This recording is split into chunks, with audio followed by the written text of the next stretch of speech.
আসসালামু আলাইকুম ওয়া রাহমাতুল্লাহি ওয়া বারাকাতুহু। আলহামদুলিল্লাহি ওয়াহদা ওয়াসসালাতু ওয়াসসালামু আলা মান লা নাবিয়্যা বা'দা আম্মা বা'দ। আলহামদুলিল্লাহ। সম্মানিত হাজিরিন, আমি আপনাদের সামনে যে বিষয়টি নিয়ে উপস্থিত হয়েছি তা হচ্ছে দোয়ার আমল মাত্র।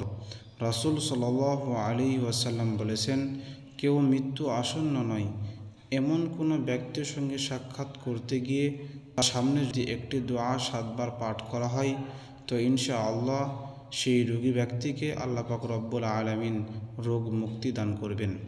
তাই আসুন আমরা সেই দোয়াটি জেনে নিই। রাসূল সাল্লাল্লাহু আলাইহি ওয়াসাল্লাম বলেন, আসআলুল্লাহাল আযীম রব্বাল আরশিল আযীম আন ইয়াশফিয়াক। তাই আসুন আল্লাহ পাক রব্বুল আলামিন যেন আমাদেরকে রোগীর সঙ্গে সাক্ষাৎ করতে গিয়ে এই দোয়া পাঠ করার তৌফিক দান করেন। আল্লাহুম্মা আমিন। আসসালামু আলাইকুম ওয়া রাহমাতুল্লাহি ওয়া বারাকাতুহু।